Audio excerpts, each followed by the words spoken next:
Naikainga malo tautou kataki. Bonsoir, je vous retrouve après ceci.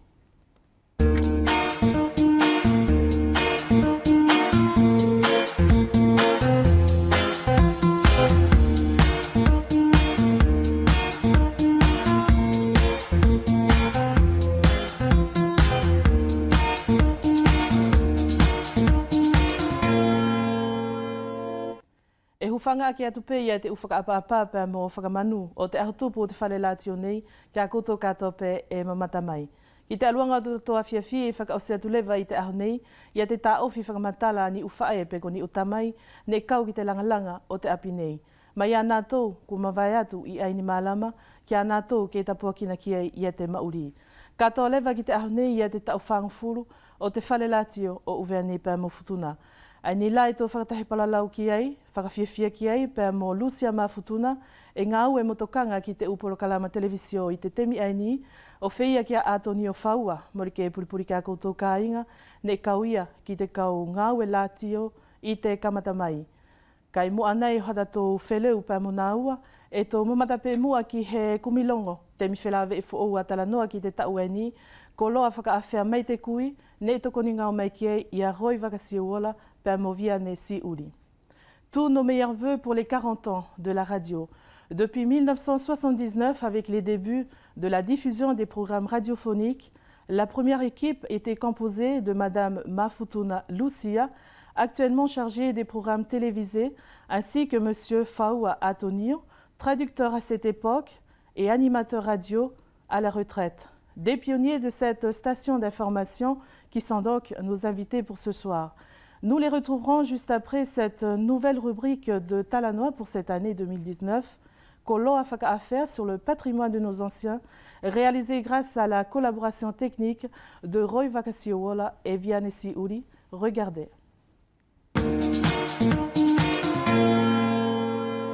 Kainga, malo si kataki. Ne tolongo whakamatala pē, ka heki sio kia ia te tokolahi o te temi ani, si hoha o tato ukui te temi mua ki te mauri whakawhenua, ai ni ne tō tā ofi mai ia te koloa whakawhenua ai ni ko te umulahe. E tō whakatahela ki e pē mo he ulmatua o te nofo a te kolo ai ni ko kolopopo i te hingoa o Antonio Laualiki ko tō mamata mai. E au whakapapa tu Antonio Laualiki, mahalo pē sau kataki tā honei, pē msi whakawhainga fō mai pē o te fie leo mea furi. I pō, mahalo kato, ki whakataki pē tā honei, pē mo te tau hokum tō whainga tā ea te ngā oe ke tūra ki te ahonei. E ke kau silou ki te potumātua o uvea nei, Antonio Laualiki, a ngā awha pē mua o ke whakamatala mai. Pē ko te ai te uhinga, ma te mauhinga o te umulahe i te koto temi. Ko te mauhinga o te umulahe, ko te unga oe. Ia. Nei rā ko te ekeresia, ko te tānuma, pe ko he whare pe o e heumea e pena, ka toi aonga whau ki tau whaioko. Ia. Ka kota e aonga mai ki te whaifuki o he umulahe. Ko te umulahe, ko te mea mamai hoki. Isi te mea, ne more whauki he motoka. Ko te ora mua nei te tangata motohine me te tūpuranga. Hoi hoki. Mai uta. Pe arusi tai ahai o. Ki te u hakau, pe ko te lau hakau o. Tai mai hoki te mea, te punga. O mai rewa ia keri te whoi ro. Pe hoki apo ai rewa. Antonio, ko te ahe u ngā wela lahi Antonio ne e whāreke ki kau ki ai, isi i temi o koe. Ko u ngā wela pēia ne au kau ki ai, hange la ko te ekeresia. Ko te ora whauki o. Siora ki te ki tūsi hina. Ke wari a ki whauki te mea. Pea mo te tāna mā pēia. Te unga we ai aneo. Pēra kau ai. Ko si ume pe whauki ai. Mārohi ki a mātoko kene kei tūpuranga i te mea. Ko te tū i te ngotumu. Ka ne whewhai si temi mo Antonio ne whāreke kau mai ki ai te haha i whawhine. Ki te whaifuki o te umulahe, pene āteina pē ka ko tō tangata. Kaufuri. Te koe kaso. Kai mea kasi hai wapene mo tamariki. A kei tūpuranga pē ka kei. Ka ari te hai tangata i au. He tuku mai te whawhi. E hako si laku mai o te punga mai. Ka pora ke mama tai pe ora te kite. Ia. Ngutu. Taki toko roa mai si a whapine, mo tamari ki whapine. Ni ko te fuane, ia i te uwhare wo, te na whatua. Ke he pēte tamari ki ane, na whakoro. O kau ai pei te hai whawhine ki si i whetuku whuki ai o te maka. Hei, pēo mai o kau ki te ahoi, maharo whuki te unga ue te miei. Whakakoro whuki a maharo hiwa. Tuna ohinga whuki ai hene i kau ai te hai whawhine. Hai whawhine, nā ka mātou tanga kārai, mure whahe maharo ia. O hangai whuki lako te kolo ai ni ko koro popo ato ni o lau ariki, e tau tutu whuki nei, i te konga mea ai ni, i te tofi ai ni, e tuu ai whuki, i a te fwoi umu lahe. Lahi ai ni o koro popo. Tā tona tupuanga. Ko tona aruanga, e a te heja. Nā whuki mātou i te mea aifo. Ka e, ko te potu ani ne hange, ko te muri lalo kau pei, ane mure he, mure awe whuki ni tamariki, hene mure heara. Kane mure whuki heara iahe. Te hara pe ia tahi hau hifohe. Ko ia ane au mai aki he, pakaisi singa ta whukia, he mure tanu, te umu. E afu pe ia laki te maka, ka tukuai, he lau pe ki te mahi nā tauru. Pau ki whakaonga pe wha, pe lewa. Mora anga whakiao hau aroto whawha, e ka vela koe. Pe ia. Whana he tamasi o ko hau tau e te umu, pa mau mai e ko mate. He ia. E whakamalo atu ato nio, o hongai whulako te temi ai ni, e tātu tu nei te i umu lahe whiki ai ni o koropopo.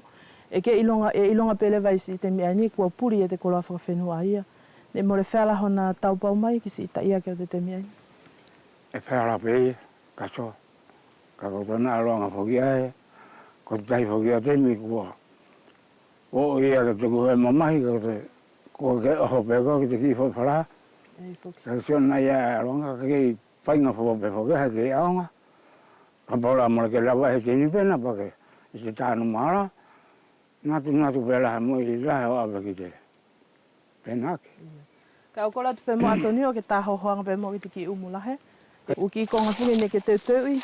Oni whuki ato nio la oriki ne ke teutui pe i heki whaahinga konga. Ke whakahaha pe i te upaki. Tā whito heko te temi ai ni e lahi a te hahai whuki. Ne e longa whakamatala pe, ka ne heki si o mata whuki ki te konga ai ni. Ko roa whakawhenua ai ni ko te umulahe. A tuku atu pe mua ke whakahaha mai. Ke koe ki te whahinga polarau ki te umu ani. Mora whaki heki moi hango ia, ke au mai te ki whawhiariki. Ko tona aruanga ako tai kupui mea lalahi pei. Ko to tau whai he, aruanga he. Peia, ko to whawhia atea. O peia lata na maolunga. Ka hoki tau laku lewa tātou te punga. Pea tutu mai he, tutu he, pea ke tutu he. Peia. Pe ko te wheo ai ni ato nio? Ko te wheo ae, kui ae, ko te makape ae, ne tāna ki hei te umu a whea. Ka kui whea nau te laku mai mo whakaironga peo te konga ne kore mai. Au whakawheta ia tu ato nio la oliki ki te aluanga o si au vai mai, ia he whakamatala no nope. O hinga pamsi i koloa whakawhenua ai ni a tātou ko te umulahe, ko tāle vai ia hau whakaamu. Maro ia ka sawa, mora he whakaamu mora he whakaamu ia ke au whai. Ko te ia ko te tahi ane jemi. Ko a anga ke, ko hora peia ki te, ko ngā a te whai whara. Ka longa la he mea whai whai, ko te utara tuku whoki e tonu ke whai. Ka pararape whoki tātou ki te ngai whenua. Ka kua purihi peia tātou te ngai whenua. Siona ngata ngai e kaso. E tau tā mau vai la he kāinga a ki a te histori ai ni o te umulahe, lahi o te kolo ai ni ko koropopo. Whakatahi pēr musi i kui ai ni ko Atonio lau ariki. Atonio mālo sio ofa. Pā ki mauhinga ai ni o te temi mo a kāinga na angalo i o datou atamai. E mo tō tau ne pēr mo ofatu.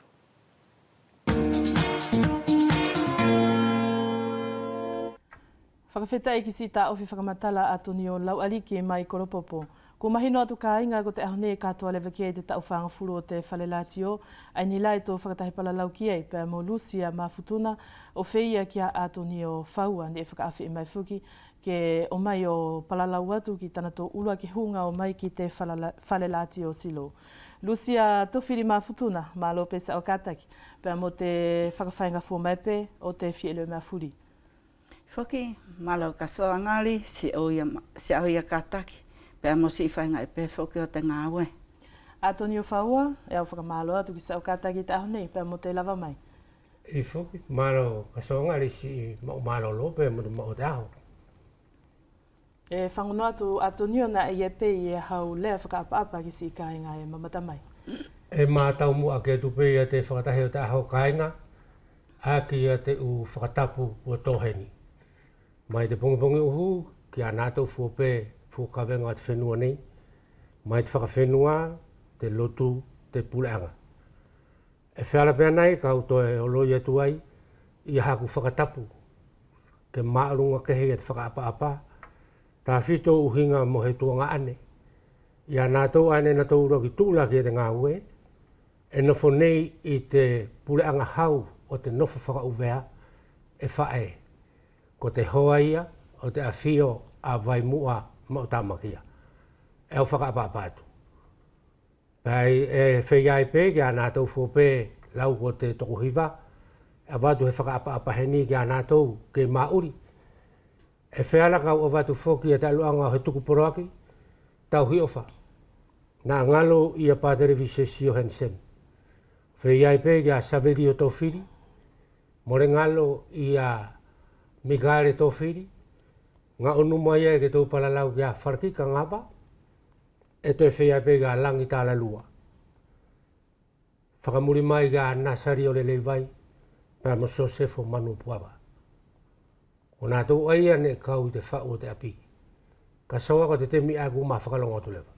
Whakamalo atu atonio, e kamata pē mua i e taku whieleo mea furi, ki a koe nā Lucia Mafutuna, e ke kau ki a nā tōne e ulua ki hunga o mai fuki ki te whalelatio i te whituhiwa, ne e hanga whiawhai si i kamata mai Lucia.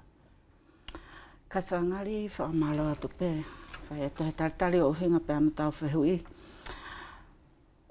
Tamatau urunga o e mai, ne matau urunga i te sivi, ne kaunga maari e au pito te hahai ne e o mai o kau ki te sivi aia, tangata mo whawhine.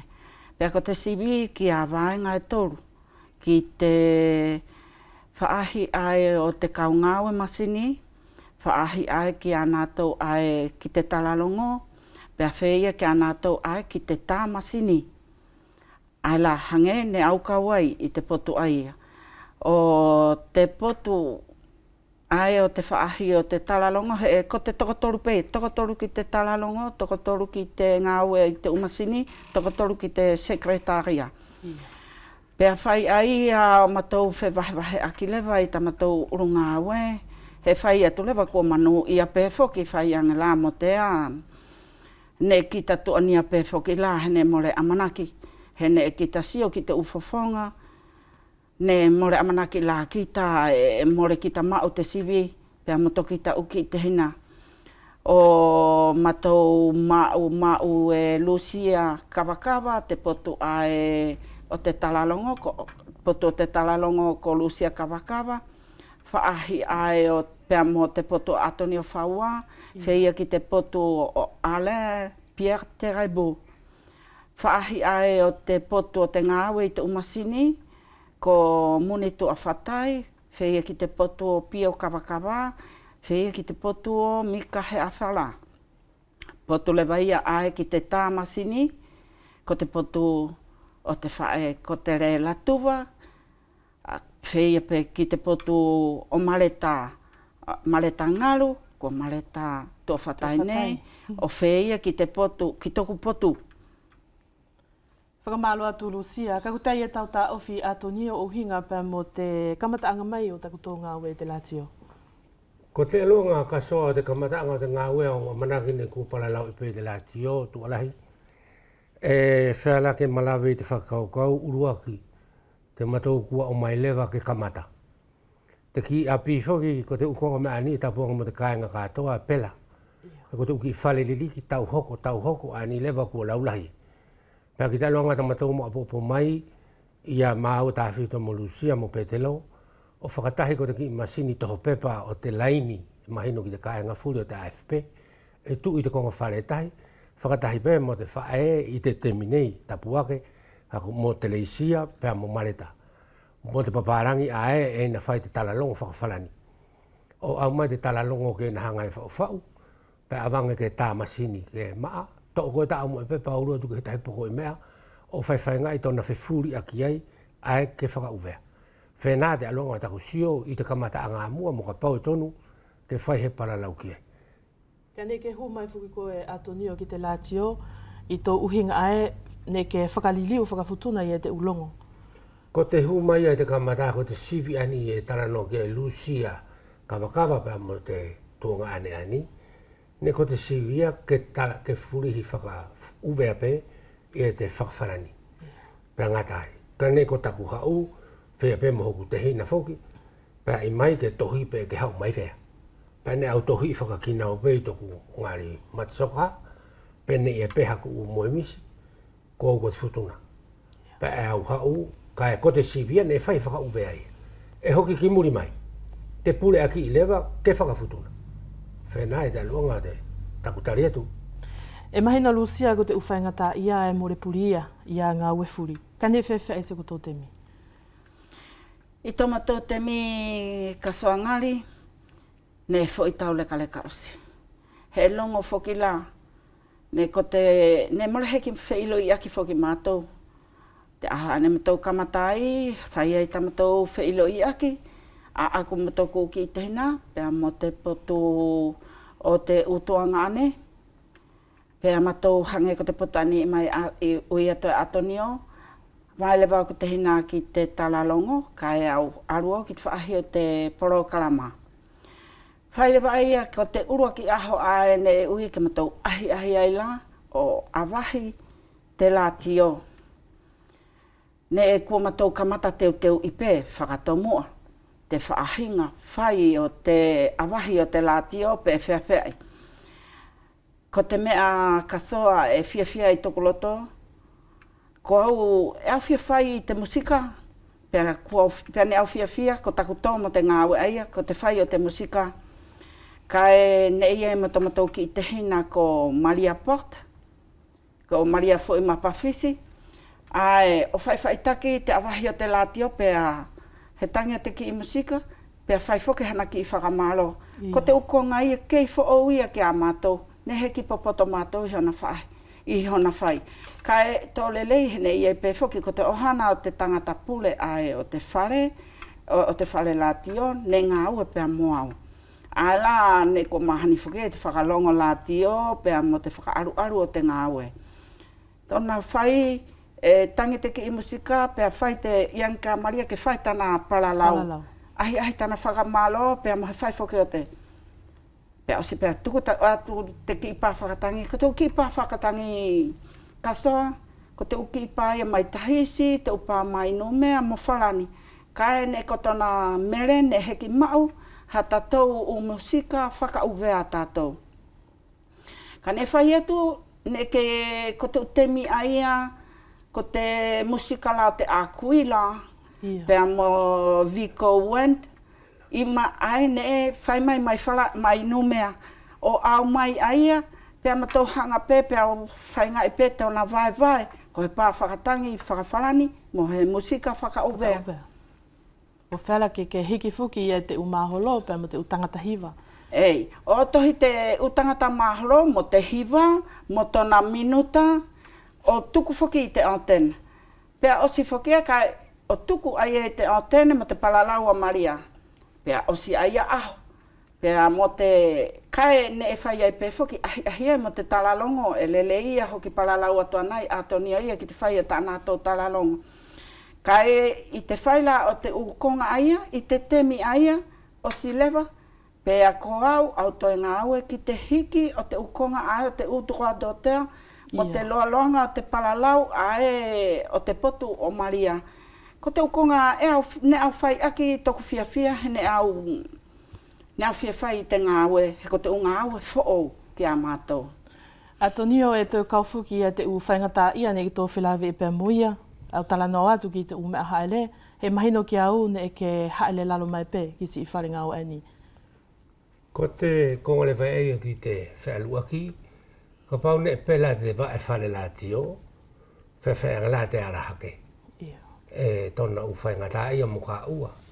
Pane whia, kai hange au te whakakato atu pē te konga kupana lau ia he tonga ane. Uhinga mua he hange ko te omai a te papalangi misilomu tona hoana, urua ki pule ai. Nei e tu ukau mea ne whai i heni pēr motai. O hange la mai ta hisi karetonia, e au mai te uki mea ofa ko te uki i pā. Hange ko te uki i tuunga pā, tānakinga, o au mai ke tokoni mai ki te langa o heni. Hene au mai mai whanani te u emission loloa e taki hola lua ko te feedback, ia de la chanson dans l'air. Whia la, ko te u taki hola lua hola toru. Pea hau lewa whoki tokoni ki te ohana o te pure, ia te whawhine ohana o tereka i te mara whakalele, ko Nelly Kavalini. O hau aia toi au mai whoki matou ki whakawhanani hange lai te whakawaha.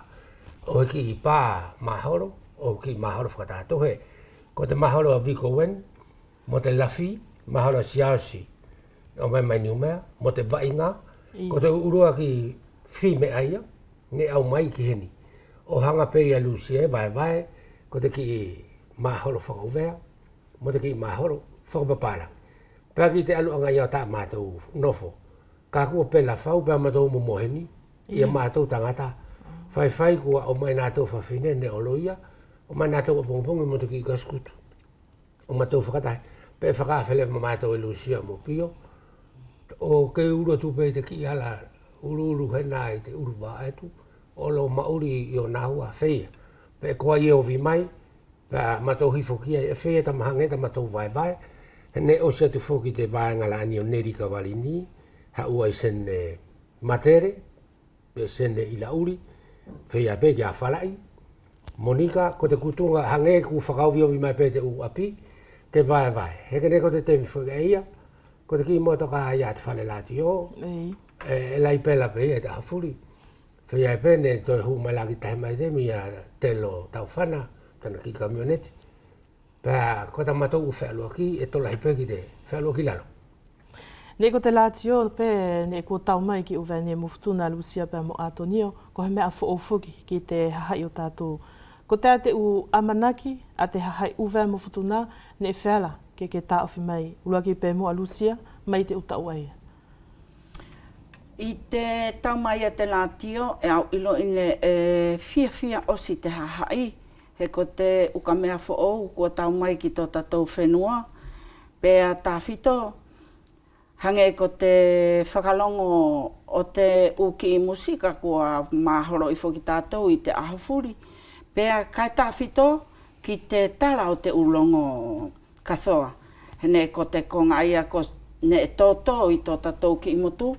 Te whaahi ae o te tala longo ko ni te temi ani, ko tō latio pēr mo televisio lewa, ka ne ko te temi ai ne au iloi, ne hange, ne more wheala ke tōhara te whakalonga te hahai te talalongo pēr mo te whakalongo amai o mātou i te u aho ai, i te utau ai.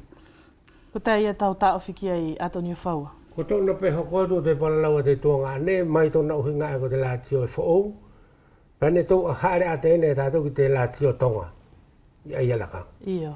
Ko he matua i he nine hauna whiilo ne whalau mai pa e tana ki whui latio.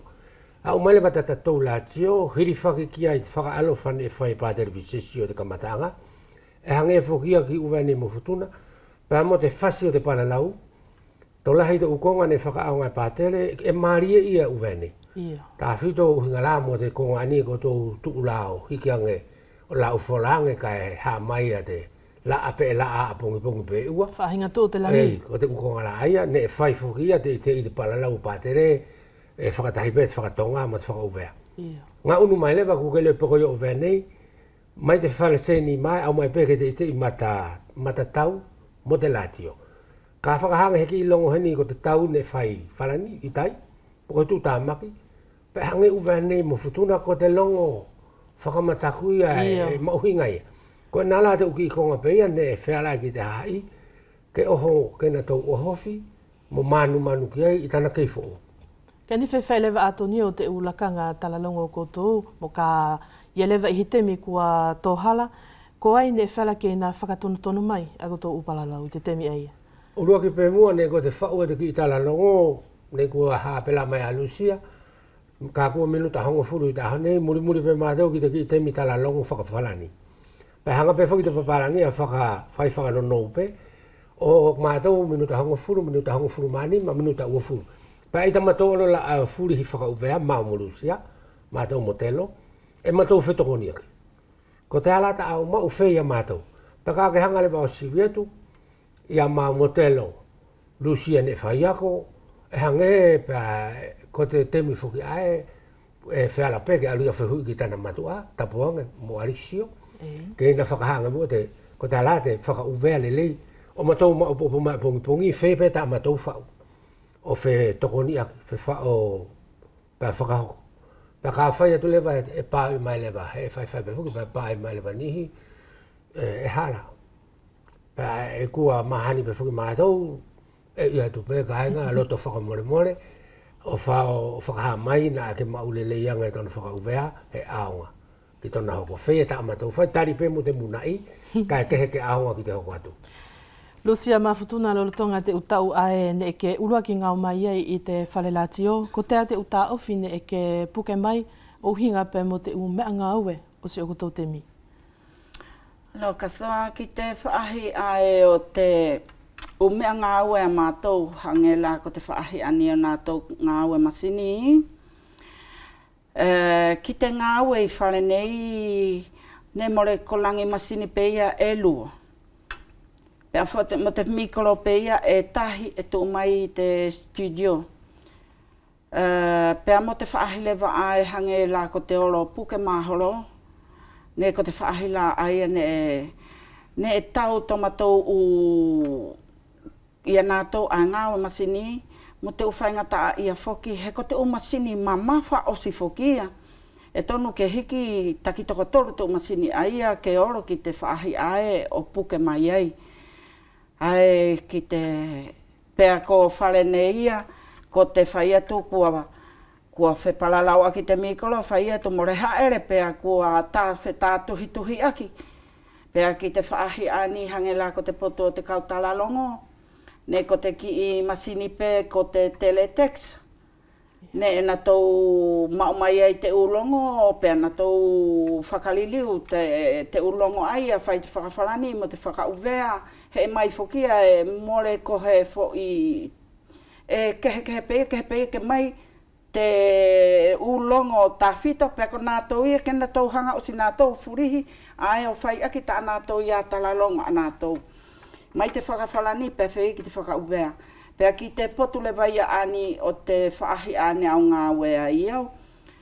Ko te utemi a te masini ai ki te tāwawe. Tō pela ko te masina e kria.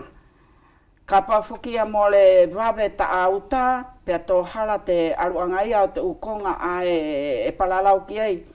Pea wheia pea mo te whai o taku o ngā ue, e tonia kauto e whai furi au, hange whai te tablo mo te konga o whau aki te masini aia. Pea ki te whaahile wa ai hange la ko te uki i pāwhakatang, ko te pāwhakatangi, ko te ki tōne diske pe ia tahi. O whai aia whakahoahoa mai hange ko Maria, ko Nelly, pea mo te potu o Sene, wheia pea haua mo te potu o Monika, Maria Whalakika, whakahoahoa ki te ki i masini e tahi. E whakamalo atu Lucia. Ato nio ko te mea e onofo peo whakawiki kia i te temi ani, ko te ungau ani ne e whai e pā televisesio Hensen, te u whakamatala ki te u tūku i kolo o uwe ani pēr mo futuna. Ko he tala tuku fuki mo he koloa mauhinga ki te temi fuki ani o mātou. Ko te e tau tā o whiki ai ato nio. Ko te alu ngai o te konga ne whakahau ko e pātere. I te mile vai ku no fole fuke mātou whaipure aki ko te a he whaahinga maumai o ni konga ke whai aki te latio ke whakahaere aka e tāwhito i uwene. O humai la ai ia pātere o mātou ngā ue o whakahau at whakaalofa te urua ki whaahinga tua te aere ngā unua e lewa ki te alu ia pātere o le fogi hai patere fai nga fua tana felongo mo te kau pule kolo uve nei kai ta puanga fogi mo te palau e la kanga ne ki fa utahi pe mo fogi ta fito ki te afio te hau mo se niolo fai nga fua ila te fai o te ngawe mo te la tio mo te politike toko ni mai kai whakau o alu la patere ki te atukoro whakahoko ani fogi la e whala pe ki a tātou furi ani e paralau ko ye te u paralau te u whakamatala ko ye mo te u mahoro mo fai aki te latio ko tahi ko ngā e whala pe ka hiri whaketu kei ko te atu emisio la lahi la ana o tarana atu kei amai mai whalani ko te feedback ia te la chanson na lea mo te tahi ange u hingoa foki ko na u fime la lahi te i hola lua pe e o si whakahari ai te latio pe au mai avatanaki ke au mai o fai aki te uki i fime liriki te fai aki te puke me aki te unakara e alu la mato e ko te u mikolo pe ko ke lepo ko mikolo la e lua pe toru kai hange e hau pe ki te ki laini e tahi e masini vahe atu iai ala no foi poko pio poko muni poko mika o whakahare te puke pe au mai pe amato o mai o ako ia mato mai e molusia manato fafine e tu usi te fime ko te poto aki mua e uui poto aki muri e lenga lenga pe a whewahe aku ka ki te whehu ia au ki te mauhinga e au whakahati ka koe e ki au ngani Whakamalo atu Atonio. Lucia, ko nie mahino mai te palalau Atonio ne e kua whaipe ako tō u whakawhelongoi ki te nofo whakawhenua i te kamata mai. Ne e whala ki ia he ulakanga, ne e ko tō taua e pēr mo he u whaingata ia, o uhinga pēr mo tako tō vai fuki e te uporo kalama o te latio. Ki te whaahi ai a kasoa e a whakamalo atu. Ne e iai.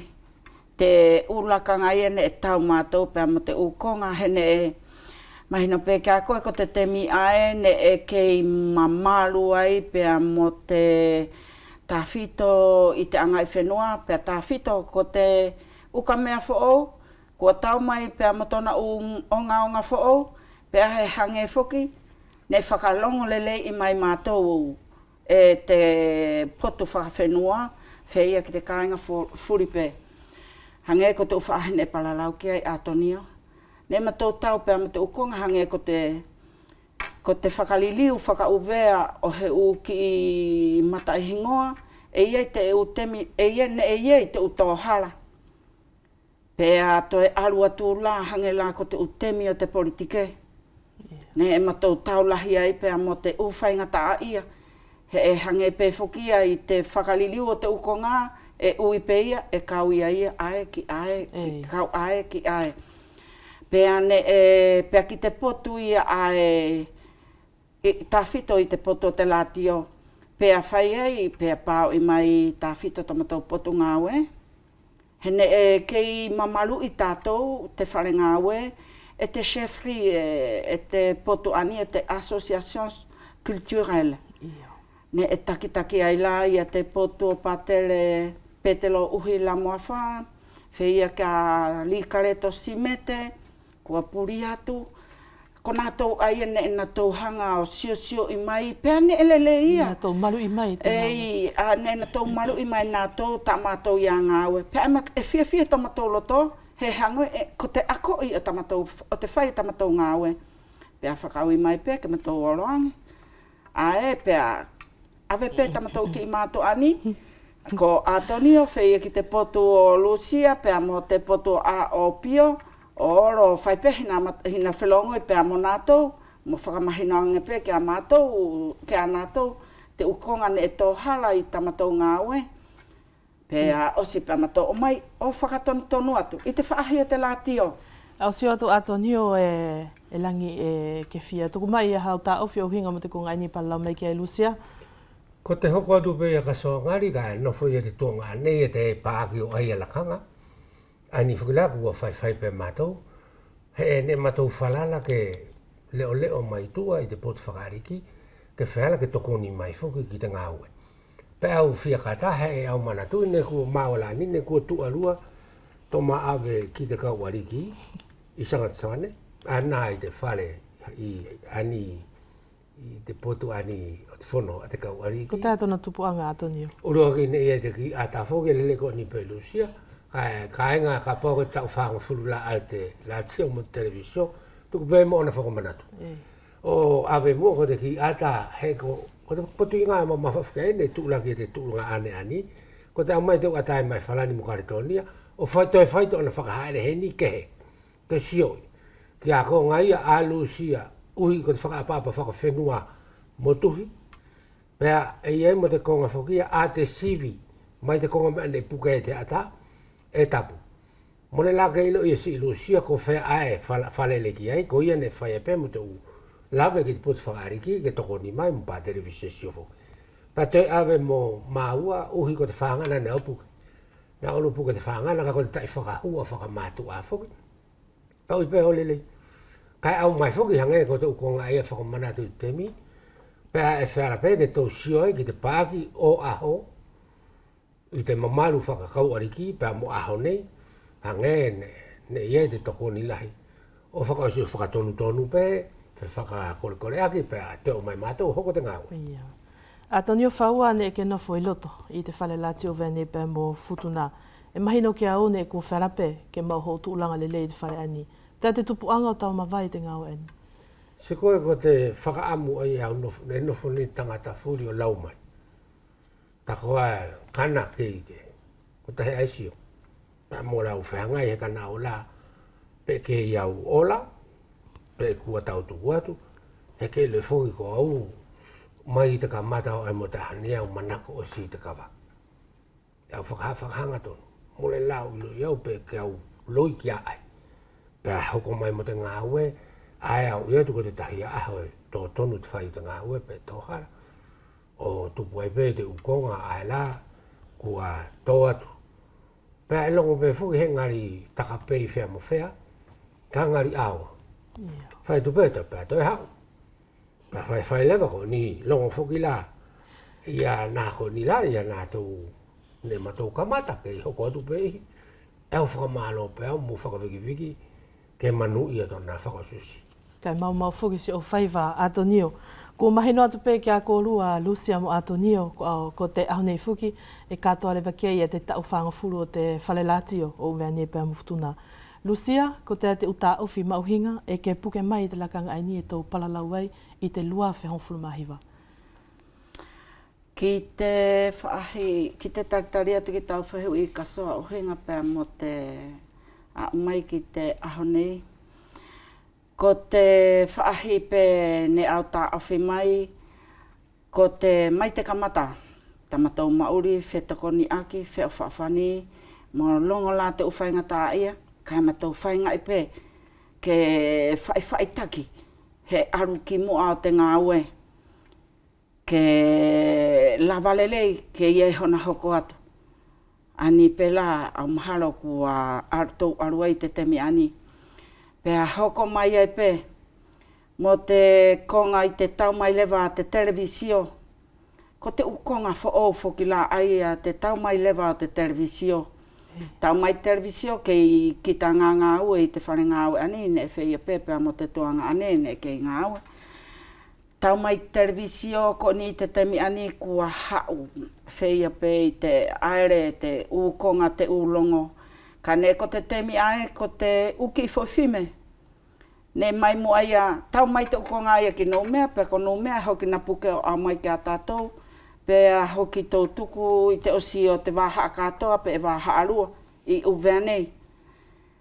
Pe whai atu kua whai taki, ha tātou hanga o tuku atu te u ata i tō tātou whare, i tō tātou whare ngā ue o tuku atu. Ne ma aku la ia ne e fo i lele ia nge pela, ta tātou ia tuku atu a tātou ia ata i uveane ki uveane pe ma futuna. Kai ko ni fokia, ko te temi lewa ani, ko tuku mai pe ia e wharani te u ata mo te u longo o tuku whakahanga tonu mai. O aru atu ai lewa ki te whaahi o tō tātou mauri ai o tātou i te whaahi mauri whakasosiale, ne iei te ukonga ne ki ta tau pea mo ia, ta whito i te ukonga he lelei foki e whai te ngā ue, pea tonu ke sio i ange pē mo te pui pui, o te tangata mo whawhine ngā aue o te whare ani. Ko ia e a fia i tōku loto, he koni ka koki i tau si i pepe ki ta aru o mālolo, ka au fia, kua katoa pe te ukonga, ki tōna hoko atu, e au lele ia e whēara koto o mai whi Maria to o atu te poto te ngā ue. Ka whewhai koe Atoni o tau usi o mamanatu ki te, e ke tāwhi mai te utau kua hiri atu, o ka kumai ki te lakanga aini, o hinga whukipa mo te ngā ue, te whare aini. Ko te whakahoko te ngā ue ka soa ngari, mai tōna kamata ku hātu pene whewhai, whakahau te te mi lua whehonga furu mahe waani, e wawe au pito. Te ngā unua te temi, mo te ngā unua te umea ngā ue ku au mai. Whakawhetai he kua popoto mo te kau ngā ue tapua me taku paralau, tā whito ne ako. Ko te ngawele la ani ne certifika ape. Ka kua takaheni mo pepa maurunga ai o te kao te temi. Ko ia e whakaamu pe toku loto ki te tona alu, ke tau hoa ia te ngā unu whakawiriwiri, pa mo te whakahoko te ngā ue mo lau tarano he kua usio kua lakalele au pito, ka au nā ngalo ki a koe, ka wawe whau ki mua, pa a ngalo lewa ia muri. He ia te potu e tuku whoki, ke alu moia, ko koe, ko ue, mo whutuna. Ko nā tā ku whahenga sioka ki te kua leleia, lelei te whai o te ngā ue, lelei mo te umea ngā ue, haere ki mua, kai he iei mo te konga, mo uvea, mo tātou. Whakamalo atu Atoni o ko te tahi mea pe, e au fia tā ofi mai, o hinga pa mo te lātio o vene pe mo whutuna, he tō lea lua pe lea toru, i te whakahoko o te ngā ue. E ai whuki te ki i kehe o te lātio a tātou, mai te u lātio ala. Io, ka pau e ko tata tau lātio, he ko mahina whakahoko te ngā ue la e ke ko tō whakahoko, e lātio. Ko te konga e au sio te whuki gai, ngari kei toi pe hona toi whakanga unu ake, ki te uhinga lai, ka ke longa whuki te lātio i nyumea, pe i te haisi, wharani, hange te maki konga mai whuki a te kutunga ai ngau i mai te lātio. Alu lako i te kai nyumea, kehe o si. E kei peko tātou e tōu kau, ke lui au puke whuki mai a pātere soane, pātere visesio, te kupu whenei, tokanga ki te whasi. Te whasi a te paralau, mo tona whahenga whakahoko. Hange, mo lau tarano, he ni e kino pe tātou te paralau a whea, ko ia e le leipe ke paralau whuki, hange ke toi whakanga unu, lati o ia hu mahino pe tāko tōu whakahoko te ngā ue, iei tōu konga e who'ou, kaitaki. E au whakamalo ki a kolua Lucia Mafutuna pe mo Atoni o whaua, i te aruanga o ta kolua lava mai, ke whaipe he whakamanatu, tau hi ofa, ki te tau whaanga fulu o te whare lāti o vene pe mo whutuna, e au tuku atu ulua ki pe mo a Lucia, na e ia hau whakaamu, ki te hoko atu whuki o te ngā ue i te lāti o pe mo te televisio, whia pe whuki ki si tau whaanga fulu o te whare aini. Ko te whakaamu pe ia ka soa, hange pe ko he konga ne ko tuku atu. Tāku pe whakaamu ki te temi ai o tenei nei. Ko ni te uwhainga maari e furi, pua tō mai te temi ani. Pea kua aru ki mua te ngā ue a te uwhanau. E au kore atu pe au, ko ni te masini, kua tau mai, tūhama whe aunga, mo te mokoto ko te uwhanau, kua mau pepa, kua aru ai takato uwhakaukau i te ukonga aia, mana tui, ko te paparangi e hau pe ia pe aru. Kai ko kotou ia ai whanau uvea, au kore atu ko tō tō te ngā ue, aki te ofa, mo te whaakātaki, pea mo te ofa ki tō whenua, pea mo te manatou, e whakalongo mai ki te lātio, pea manatou mamata mai ki te poto te televisio. Whakamalo atu Lucia Atonio, tu whakanono mai pe i hau whakaamu. Ko tāku whakaamu ani pe kua watu e Lucia, pe tuku pela ke toi awatu mo ta aku ke pipi ki whakatahi, mo na whakalahilahi tona whakaosiosi, pea e whakaamu pe toku loto, ke lakatu mo e pe ke mua, pea ke kāinga te whare lātio, mo te akademi. I te lakanga lewa aini ka hainga e tuku whakanono atu lewa ia te me e whakatahi a hahake ne e tai sangata soane i te aho hongfuru mātolu sūrio o te tau lua whemahiwa ko tō matamai.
E tō mamatalewa I te lakanga e ni ka inga ki he tā ofi whakamatala mai te whaiwa tautai mō ngā wekele a te kui e ni ko so sefo kauwaka tongia ki mai halalo ne e kumilongo kia ia tu tatou pilo talalongo ne e ko te tau luafe mani ma aia mamata mai.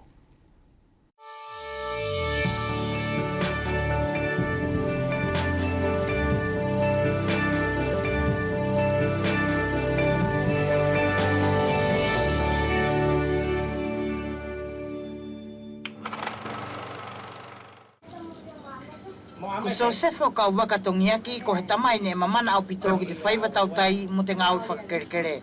Ko tona tau whitungu furu mātoru ani. Kua hifo te mālehu e te tangata pe kua nofo pe I whare, o whaka amu ki te tai tangata o te temi. Ko tau hong furu māwaru tana lete hene ngāue I a paungo. I tana sio I te mauri I te temi ani mo ona whainga marie e hange I hilakanga e hanu tono roto. Whahita whito e na mana tui, o tana turi ngā ue te temi mua, alu lalo I halalo ki liku. Ne ta tupa pika lewa I hitemi, o te ete I o sipete ki to tongi, ki te papika.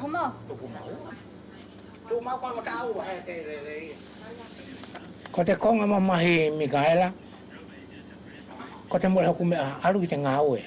Ko taku ki to tongi I te temi e ko te fwoi luafe. Tau to tongi te kā, kia sosimo, toru ngeau. Pau hau pēle wāna whana whakasesio atu. E te o si pēwhui siki whai rua whea. Ki tā koutou tongia ki te kā. Ka whai la te mea nau mana to kau alu whuki o whainga. Ke mai whai pana taku whanau mo to kohana. Ne whaasau sefo I te ngāwe kere, ko te uhine e kaunga maari e tana whanau. O toko ni lahi te fua ana ngāwe ki te tau pau tana whamiri. Te minei, kua ina whaunga I te mea ofa o te puleanga, he tuha pē mo mea furi tana lo te whare. Ko te temia ni kua laka ki mua I te whara, kai ko te servisi la ne au ngāwe, e kua horo muri te ngāwe, whuke mora kei ni hia. Ako si u whakaamu, e whakaamu whaia pē. Rongo pē la kua whi maari e, he ki whara e mau mai toku lete rete, mora ka e whara e whea, ka ui kua whea ngai pē Mikaela. Kua lawa I pē I te tutongi o te hila mo te vai. Ko ni pē mo te uwhaenga mea e mana tu pē kei te uwhanau. E nofo Sosefo I te temi ani o tau hipe ki a Maria tona hoa, pe amusio I tana whanau he toko hong furu mātoru. E nā whakaamu ke na tau tau whaeta ki angai tona mauri tau hi whanau, ke matau pāwai o nā moko puna he ko te toko whango furu, mo na tau papoto whoki te tā ofi o te ukoloa whakawhenua.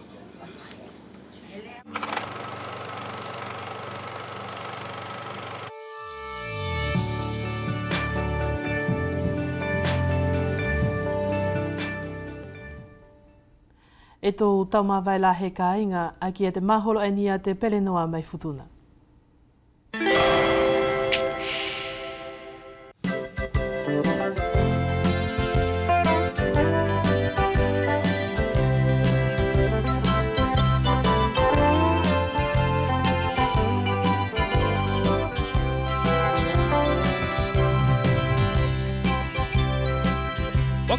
Poi e tuki putuna ki sau e lua lok whenua.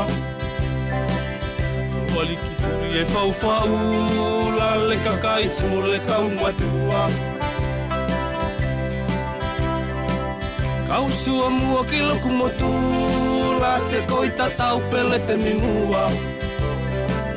Lau tau mia meile ke ula mole amonga ile la matua.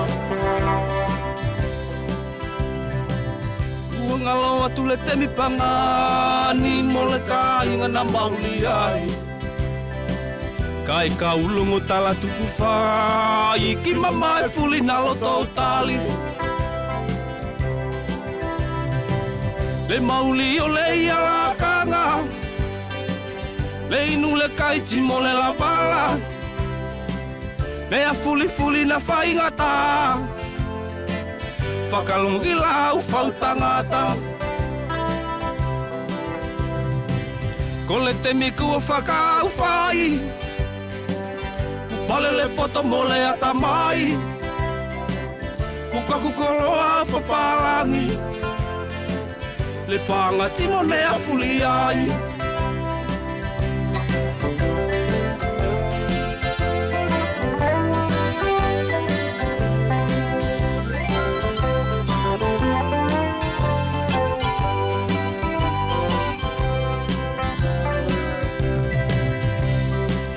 Toso le ui le sai le vai Mokolo apu tau tio ki ai Le whenua ku fulu mali e ai Ka konea ke whakawhalapai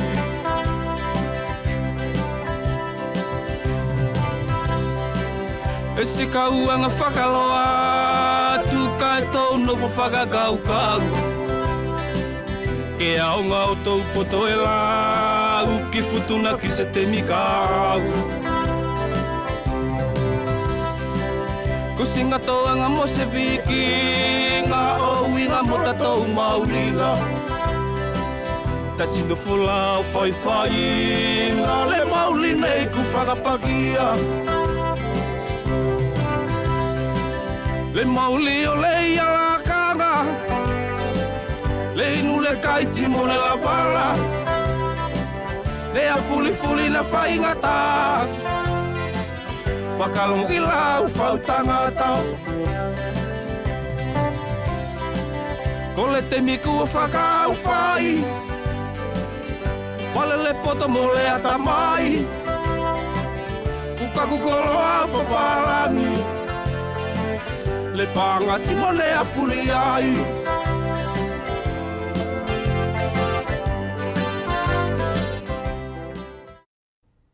Et c'est ainsi que s'achève Talanoa pour ce soir. Merci de votre fidélité à nos programmes que vous pouvez voir ou revoir en replay sur notre site Wallis et Futuna La Première, sur sa page Facebook et en intégralité sur notre chaîne YouTube. Excellente soirée à tous. Je vous retrouve jeudi à partir de 18h pour un nouveau Talanoa. Bonsoir. E kua o sea tule waka inga ia te talanoa ki te awhiawhi aini, whakawheta ia pe ki te aluanga te tuku mai o te whalala, te whakamalo i heni ki te whaletatuanga anene e toko ni mai ki si whakahoko o te ngāwe.